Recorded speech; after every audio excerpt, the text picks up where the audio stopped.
My husband, my beloved Marcus, slapped me across the face in front of all the guests at his mother's anniversary gala. I stood there utterly humiliated, my cheek burning, watching as everyone in the room quickly averted their eyes. Not a single person dared to defend me. His parents were powerful, influential members of high society, and everyone was terrified of getting on their bad side. But neither Marcus nor his arrogant family could have ever suspected that sitting in the shadows at a distant table was my real father, a man I hadn't seen in 20 years and whom I had presumed to be long gone.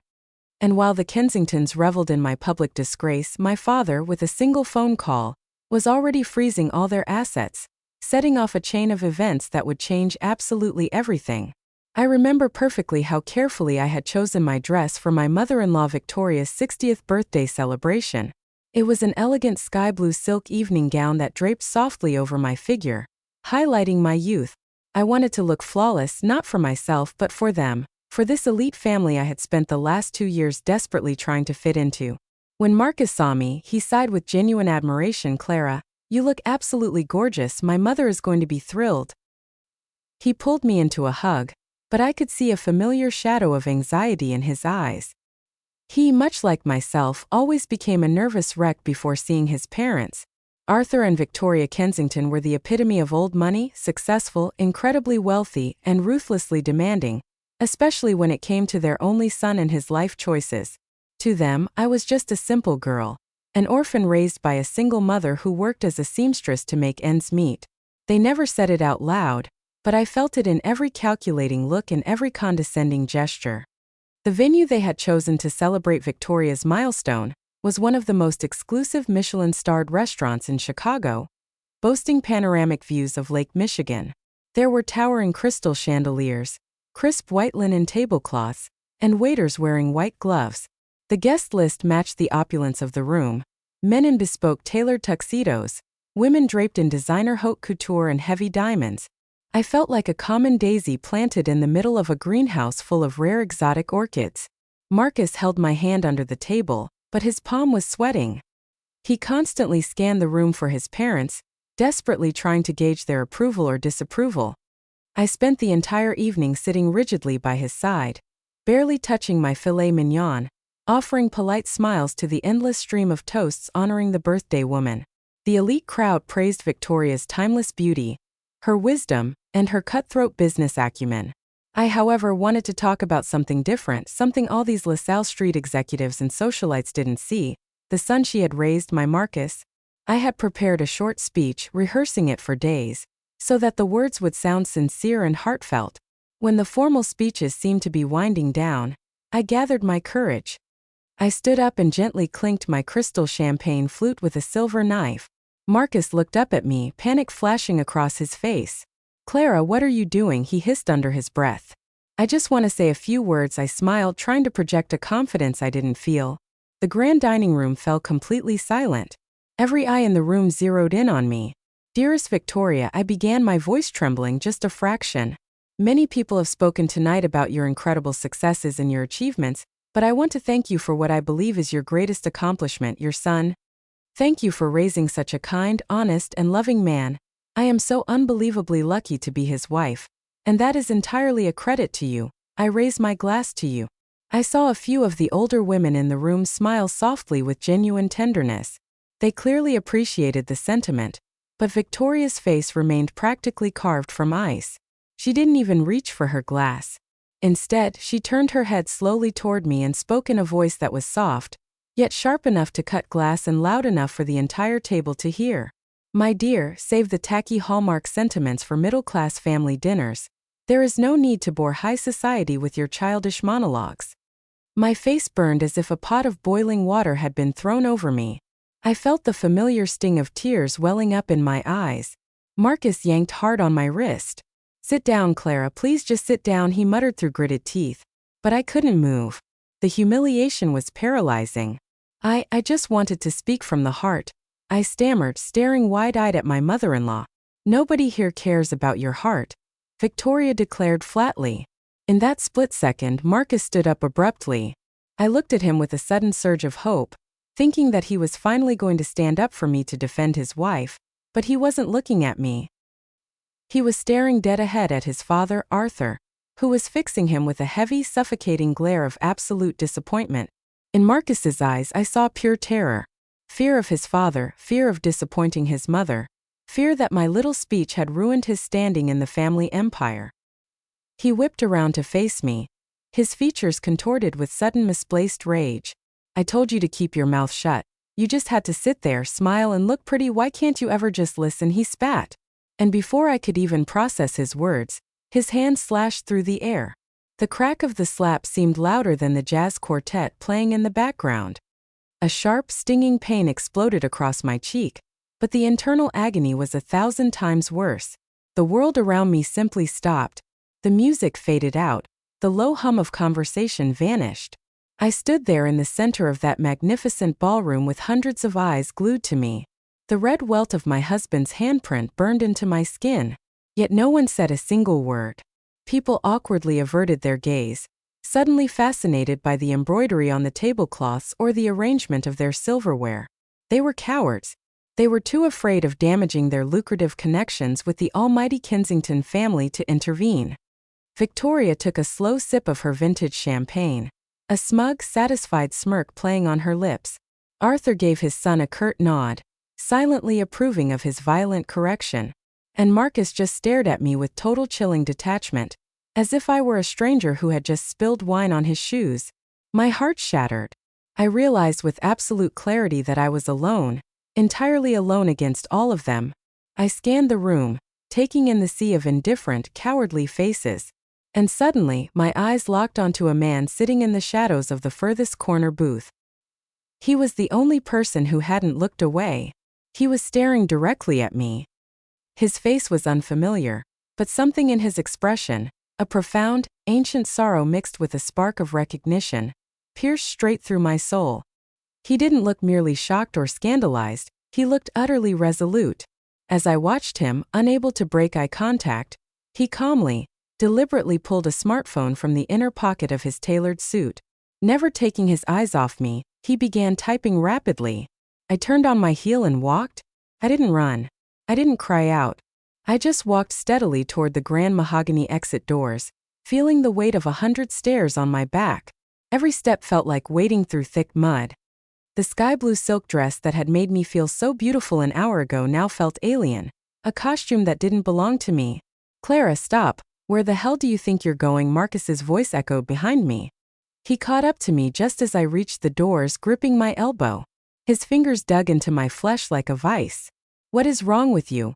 Get back to the table and apologize to my mother right now. Stop making a scene, he hissed into my ear. I turned my head slowly and looked him dead in the eyes. I didn't see an ounce of remorse or compassion in his gaze, only raw anger and a pathetic, groveling fear of his parents. Quietly, I wrenched my arm out of his grasp. Never touch me again, I said, my voice low, but laced with enough venom to make him freeze. I pushed open the heavy brass-handled doors and stepped out into the freezing darkness of the Chicago night. The biting winter wind whipped against my bare shoulders and chilled my tear-stained cheeks. I walked aimlessly down the deserted city blocks, having no idea where to go. I had no cash, no credit cards, and no phone. Everything was still sitting in my small clutch on the back of my chair in the restaurant. I had nowhere to turn. My mother had passed away 5 years ago, and she was the only real family I'd ever known. I had friends, sure, but I couldn't bear the thought of showing up on their doorsteps in the middle of the night dressed in a ball gown to recount the most humiliating moment of my life. Tears streamed freely down my face, mixing with my ruined makeup. I remembered my early days with Marcus. He had seemed so attentive, so caring. He bought me flowers, took me on romantic dates to indie cinemas, and promised he would protect me forever. Where was that man now? Had he ever really existed? Or had I spent the last few years living in a fantasy world with a man who didn't love me, but merely loved the submissive, moldable image his parents permitted him to keep? The cold was seeping into my bones. I wrapped my arms around myself, trying desperately to conserve body heat, and only then realized how violently I was shivering. Suddenly, a sleek, dark town car pulled smoothly up to the curb beside me. The tinted window rolled down, and I saw the stranger from the corner table. "Miss, you need help. Get in, you're going to freeze to death," he said, his voice deep, gravelly, and remarkably calm. I took a step back, my heart pounding with fear. "Don't be afraid, I saw what happened in there, I'm not going to hurt you," he added. There was something in his tone that inspired an irrational, immediate sense of trust. He stepped out of the idling car, took off his heavy cashmere overcoat, and draped it gently over my shoulders. The luxurious fabric smelled of expensive cologne, and something strangely, achingly familiar. "My name is Robert, please let me take you somewhere warm so you can get some coffee, you need to sit down." I hesitated for only a second. Freezing on the pavement was no longer an option. I nodded silently and slid into the leather passenger seat. The interior of the car was intensely warm and quiet. Robert drove smoothly and confidently through the empty streets, not pressing me with any unnecessary questions. He pulled up to a classic glowing 24-hour diner in a quieter borough outside the city center. We slid into a vinyl booth by the window. He ordered 2 hot chocolates and a slice of cherry pie. I wrapped my numb fingers around the thick ceramic mug, letting the heat seep into my skin. "My name is Clara," I finally managed to whisper. "I know," Robert replied softly. He was looking at me with an intensity and a melancholy that made my chest tight. "How do you know me? Have we met before?" I asked, confused. He shook his head slowly. "No, but I knew your mother, Sarah." I stopped breathing. Nobody called her that. To the world, she was just a quiet seamstress. "We were very close a long time ago," he continued, his voice cracking slightly. He reached into the inner breast pocket of his suit jacket and pulled out an old worn leather wallet. From it, he extracted a faded dog-eared Polaroid photograph and slid it across the Formica table. In the picture was a young radiant woman with a bright smile, her hair pulled back into a simple braid. It was my mother. And standing right beside her with his arm wrapped protectively around her waist was a young man. A man with the exact same eyes as the one sitting across from me now. "I should have looked for you sooner, Clara, please forgive me," he said. And then it all clicked into place. All the air vanished from my lungs. "You," I breathed out, unable to comprehend the reality of my own words. "You're my father." At that exact moment, back in the opulent Chicago restaurant, the birthday gala was finally winding down. The elite guests were retrieving their coats and showering Victoria with sycophantic praises. Arthur Kensington, looking exceedingly smug and authoritative, snapped his fingers for the maitre d' to bring the check. The evening had been a resounding success in his eyes. The embarrassing little outburst from his daughter-in-law had been swiftly handled. His son had been put back in his place and the family's absolute authority was stronger than ever. With an air of supreme arrogance, Arthur dropped his heavy platinum card onto the silver tray. A minute later, the manager returned looking visibly distressed. "I am so incredibly sorry, Mr. Kensington, but your card has been declined, insufficient funds." Arthur scowled, adjusting his cufflinks. "What do you mean insufficient funds? That's physically impossible, run it again or just use this one." He tossed an exclusive titanium black card onto the tray. 2 minutes later, the manager returned with the exact same apologetic wince. The same result. Arthur's face began to turn a deep angry shade of purple. The few remaining socialites and executives lingering in the foyer started to watch the scene with growing curiosity. Arthur pulled out a third card, then a fourth. Declined, declined, declined. Across all his massive accounts, where tens of millions of dollars were supposed to sit, there was suddenly nothing. The all-powerful patriarch, a man who believed he could buy the world, couldn't even cover the tab for a dinner party. Victoria stared at her husband in absolute horror. All the color drained from her perfectly lifted face. Their flawless, untouchable empire was cracking in front of their peers. Back at the diner, Robert was looking at me. The pain of 20 lost years etched into his features. He nodded slowly. The linoleum floor beneath my feet felt like it was tilting. "Father." It was a word I had only ever known from my mother's vague bedtime stories. She always told me he was a good man, but that they had been forced to separate. She never went into the grim details, and as a child I never pushed. Her love had always been enough for me, and now this man was sitting right in front of me, alive, real and wealthy. But instead of joy, a massive wave of sharp, bitter resentment crashed over me. "Why?" I cried out, my voice cracking. "Why did you leave? Why did you abandon us?" My mother never remarried. She dedicated every waking second of her life to keeping me fed. She worked 2 exhausting jobs just so I could have decent clothes for school. Where the hell were you? The tears I had fought back all night finally spilled over. But this time they weren't tears of humiliation. They were tears of pure fury. He didn't try to defend himself. He just sat there taking the brunt of my anger, looking at me with infinite patience. I didn't leave because I wanted to, Clara. He began quietly, waiting until my sobbing subsided. Back in the 90s, I had a startup business. I was young, ambitious, and dangerously naive. I ended up crossing paths with a very ruthless organized crime syndicate here in the city. One night, they cornered me and gave me an ultimatum.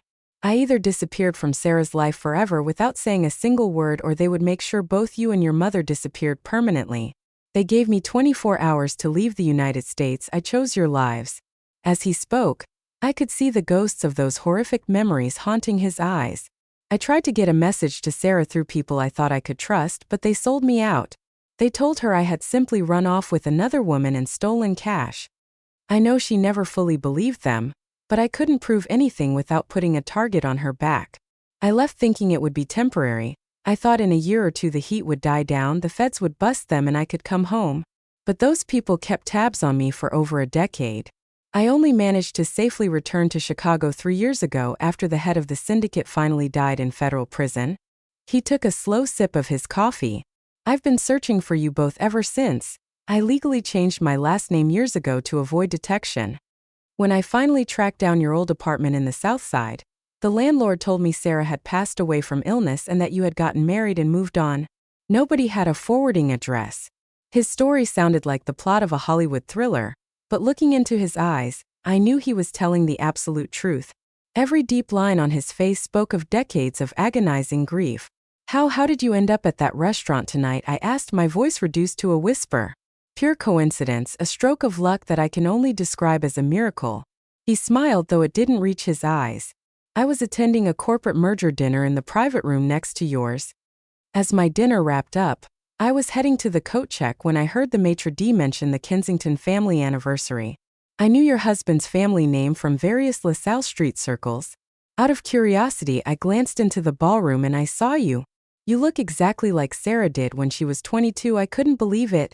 He paused, and the softness in his eyes was instantly replaced by a cold, hardened steel. "I decided to sit at a table in the back and wait. I wanted to approach you later when you were alone. But then I watched that spoiled brat hit you, and I watched how his disgusting parents reacted. My brain was spinning. A long-lost father, the mob, 20 years of separation. And then my mind flashed back to the chaotic scene I had imagined at the restaurant. The phone call he made. The sudden panic I knew Arthur Kensington would face. "Wait," I said, my hands shaking. "That text you sent in the restaurant, the frozen accounts, that was you?" Robert nodded calmly. "Yes, it was the absolute bare minimum I could do." "But how? The Kensingtons are practically untouchable in this city. They own politicians, judges," I protested. "Influence is a very fragile illusion," Clara, Robert replied. "Arthur Kensington built his real estate and hedge fund empire in the late 90s using a lot of dirty money shell companies and offshore tax havens. I deal with men like him globally. They always have weak points.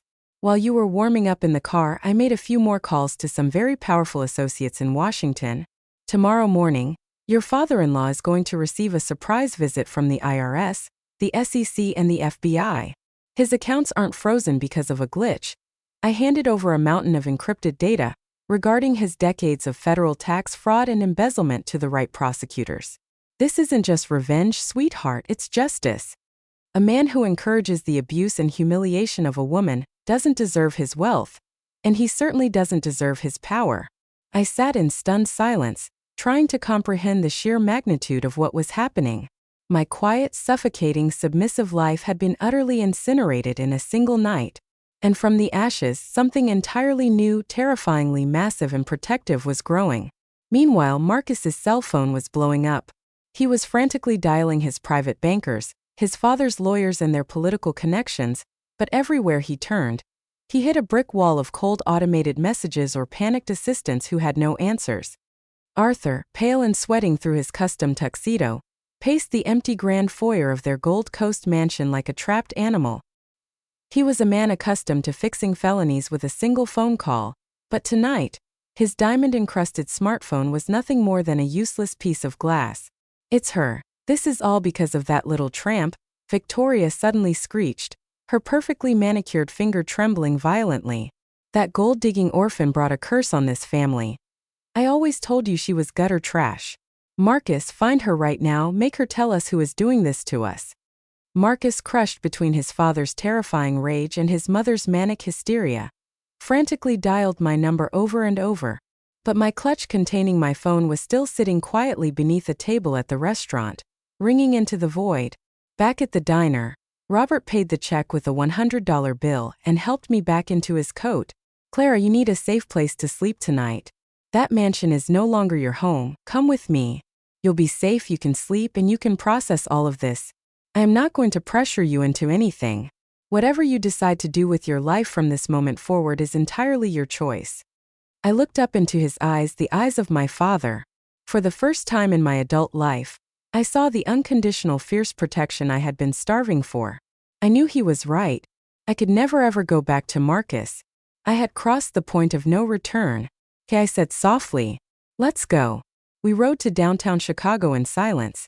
I watched the neon lights of the theater district and the towering skyscrapers blur past the window, trying to mentally digest that my reality had fractured and rebuilt itself. I was no longer a lonely orphan, nor was I the despised, powerless daughter-in-law of a billionaire dynasty. I had a father who was formidable, decisive, and willing to burn the world down to keep me safe.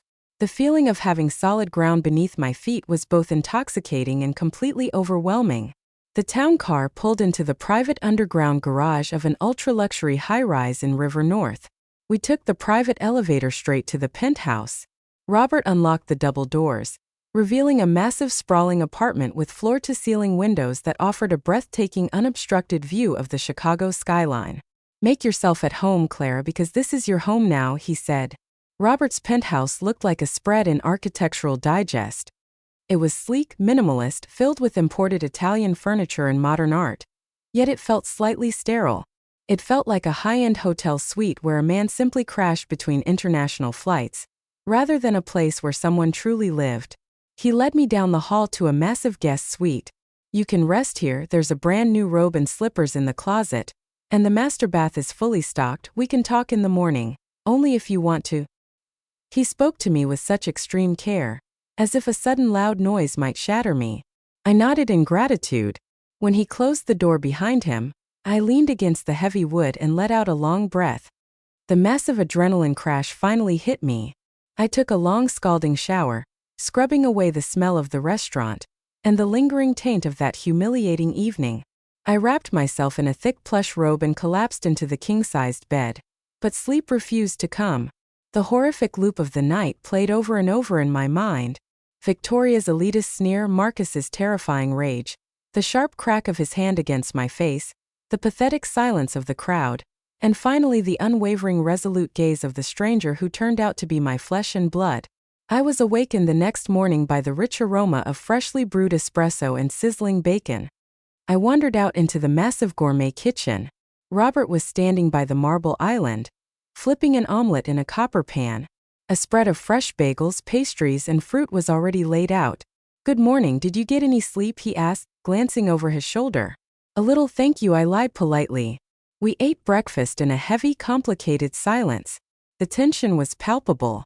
We were bound by blood closer than anyone else in the world, yet we were essentially strangers trying to figure out how to speak to one another. After breakfast, we moved to the plush leather sofas in the living room. Robert leaned forward, clasping his hands. "Clara, I know this is an overwhelming amount to process, but we need to strategize. Your husband is undoubtedly tearing the city apart looking for you. And men like Arthur Kensington don't just roll over. The first order of business is getting your personal belongings out of their house." I physically recoiled at the thought of stepping foot in that mansion and seeing Marcus's face again. "I don't want to see them, I can't go back there," I whispered, my chest tightening. "You don't have to," Robert replied with smooth, unwavering confidence. "I've already handled it. My private security team will go to the house, pack up everything that belongs to you, and bring it directly here. I just need you to write down anything specific or sentimental they shouldn't miss. Secondly, you need a ruthless divorce attorney. I've already retained the most aggressive family law litigator in Chicago on your behalf." Everything was moving at lightning speed. 24 hours ago, I was a dependent, voiceless wife trapped in a gilded cage. Today, a billionaire was moving mountains to clear the debris from my life. Why are you doing all of this so fast? I asked, looking him dead in the eye. Is it guilt? He held my gaze for a long time before letting out a heavy, ragged sigh. Yes, Claire, I am drowning in guilt. It is completely suffocating. Every single day for the last 20 years, I thought about you and Sarah. I imagined you learning to ride a bike, going to your high school prom, experiencing your first heartbreak, and I wasn't there to protect you. I can never buy back the time I lost. But I can, and I will do absolutely everything in my power to ensure that your future is secure, happy, and entirely your own. I'm not asking you to call me Dad right now. I don't expect you to throw your arms around me. I just want you to let me take care of you the way I was supposed to all along. The raw, bleeding honesty in his voice began to thaw the thick layer of ice around my heart. I gave him a small, slow nod. Meanwhile, absolute chaos had descended upon the Kensington estate. They had spent the entire night in a frantic, terrifying downward spiral, failing to unfreeze their hedge funds or get a single politician on the phone. Everyone who had kissed Arthur's ring the day before suddenly treated him like a leper. And just as Robert had promised, the morning brought total destruction. A fleet of black SUVs pulled up to the Kensington's corporate headquarters on LaSalle Street, and dozens of federal agents from the FBI, SEC, and IRS swarmed the building. They seized servers, boxed up decades of fraudulent documents, and padlocked the executive suites. The impenetrable empire Arthur had ruthlessly built was being decimated hour by hour. Marcus was losing his mind. He had spent the entire night redialing my number, pacing his bedroom, and by sunrise, he was forced to watch the total collapse of his family's legacy on the morning news. It was him, Victoria suddenly shrieked, dropping her tablet onto the Persian rug. The man at the restaurant, the one at the back table, he was the only one who didn't look away when everything happened, and he walked out right after Clara did. Who the hell was he? Arthur rubbed his temples, his face pale and drawn. There was someone, a guest who wasn't on the original society list. Someone said his name was Robert. I can't remember the last name. He's a new player in the city, some massive international venture capitalist. Marcus seized on the fragment of information. He sprinted to his home office and began frantically searching the internet for any major investor named Robert, who had recently moved to Chicago. There wasn't much personal information, but the financial footprint was staggering. A billionaire with deep, terrifying ties to global markets and Washington politics. But what did this ghost have to do with his quiet, submissive wife? Marcus racked his brain, mentally reviewing everything I had ever told him about my past. Orphaned, mother died. I had never once mentioned my father. And then a horrific realization hit him like a freight train. When we were applying for our marriage license, he had looked at my birth certificate. The space for father had been left blank, but under mother's maiden name, it clearly read Sarah Thorne. I had told him my mother kept her maiden name out of pride. Marcus felt the blood drain entirely from his body. He turned back to his monitors and typed in the name of the mysterious titan who was currently dismantling his life. Robert Thorne. The puzzle pieces snapped together with a sickening crunch. Mom, Dad. I know who he is, Marcus yelled, stumbling out of his office and into the grand parlor where his parents were screaming at their useless defense attorneys. That man, he's Clara's father, her biological father. Arthur and Victoria froze. They stared at their son. First came total denial, then slow comprehension, and finally absolute paralyzing terror. They hadn't just bullied and publicly humiliated a poor, defenseless orphan. They had viciously abused the only daughter of a man who possessed the wealth and power to completely wipe them off the face of the earth, and he was already doing it. That realization was infinitely more terrifying than an SEC indictment. In that moment, Marcus felt something much deeper than fear. He remembered the look on my face when his hand struck my cheek, the shock, the profound agony, and the ultimate irreversible death of my love for him. He realized that he hadn't just lost a trophy wife he could easily replace. He had permanently destroyed the only human being on the planet who had loved him for his heart, rather than his trust fund, and he had done it with his own two hands. For the first time in his pampered, miserable life, Marcus experienced genuine, suffocating remorse. Later that afternoon, as Robert's private security team carefully carried the boxes of my belongings into the penthouse, I stood by the floor-to-ceiling window, looking out over the sprawling grid of Chicago. The city didn't feel so overwhelming and alien anymore. I felt like I had spent 20 years wandering blindly through a thick fog, and suddenly the wind had blown it all away. Every box they set down represented a chapter of my past that I was finally closing. I dug through one of my totes and pulled out my smartphone. When I turned it on, the screen exploded with dozens of missed calls, voicemails, and frantic texts from Marcus. "Clara, where are you? Please pick up. I'm so sorry, we need to talk. I can explain everything, please." I stared at the messages, feeling absolutely nothing. I deleted the thread without reading the rest and powered the phone off. There was nothing left to explain. Robert walked up beside me and placed a warm, reassuring hand on my shoulder. "Are you all right?" he asked softly.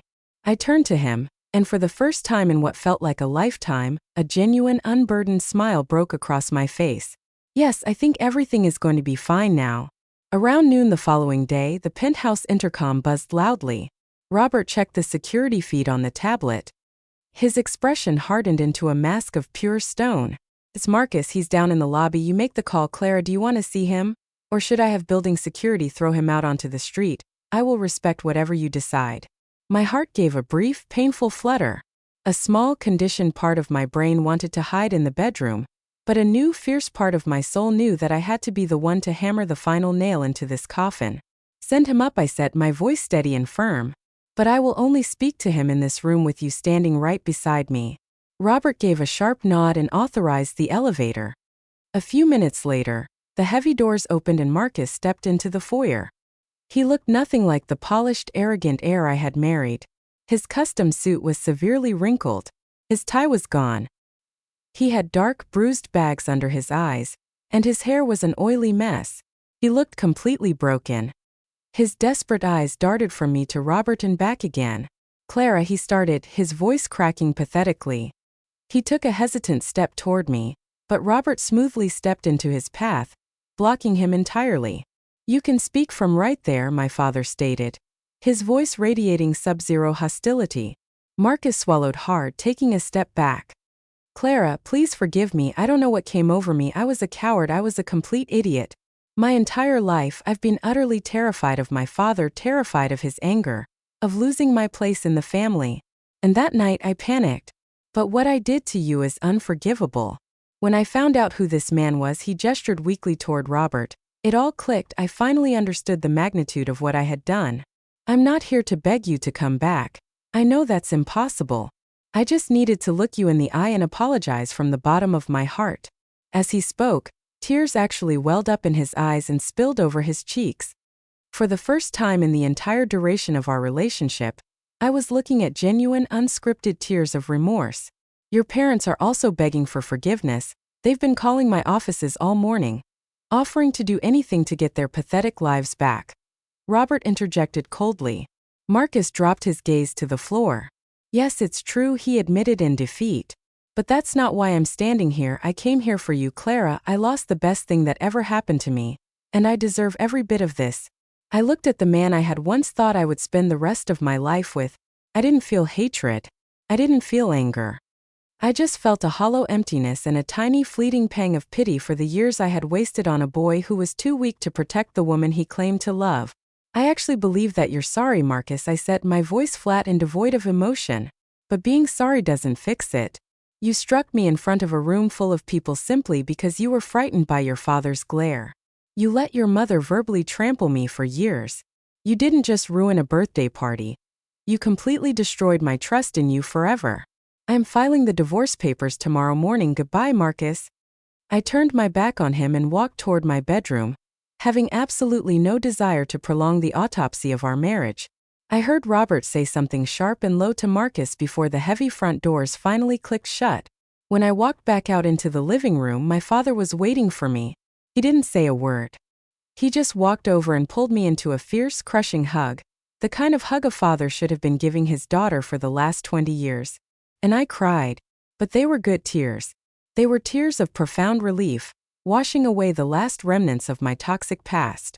A week later, I sat down with Robert's high-powered attorneys. The divorce proceedings were brutal, rapid, and incredibly one-sided. Marcus didn't contest a single clause. He signed away everything in absolute silence. His family, however, lost practically everything. The Fed seized the Gold Coast mansion, the sprawling Lake Geneva estate, and their fleet of luxury cars. Arthur narrowly avoided a federal prison sentence by cooperating with the SEC, but his reputation on LaSalle Street was completely incinerated. The Kensingtons were forced to relocate to a modest, cramped apartment in a lesser borough, and Marcus had to swallow his pride and find an entry-level corporate job just to keep the lights on for his parents. I never once asked about them again. It was their bed and they had to lie in it. My life, on the other hand, was just beginning. With Robert's encouragement, I enrolled in classes at the School of the Art Institute of Chicago, finally pursuing the creative passion I had buried to play the role of the perfect, obedient trophy wife. My father gave me the seed money to open my own high-end floral design studio in the West Loop, granting me the independence and joy I had always craved. Slowly, day by day, Robert and I rebuilt the decades we had lost. He would tell me stories about his youth with my mother, showing me old photographs while I filled him in on my childhood memories and my hopes for the future. We were learning step by step how to be a real family. Sometimes late at night, we would sit out on the massive terrace of the penthouse, drinking coffee and watching the endless sea of lights glittering across the Chicago skyline. On one of those crisp nights, Robert looked over at me and sighed softly. "You know, Clara, they say it's always darkest right before the dawn." I looked at my father and smiled warmly. "No, Dad, sometimes for the sun to finally rise, you just have to wait for the exact right person to come along, even if it takes 20 years. At that exact moment, looking out over the city that was finally mine, I realized I was truly, completely happy. Justice had been served, but watching the people who broke me suffer wasn't the real victory. The real prize was finally finding my own strength and getting my family back." Disclaimer: this video is created for the sole purpose of entertainment. All situations, characters, and stories in this video are fictional and are built entirely using artificial intelligence technology. We hope you have a relaxing time.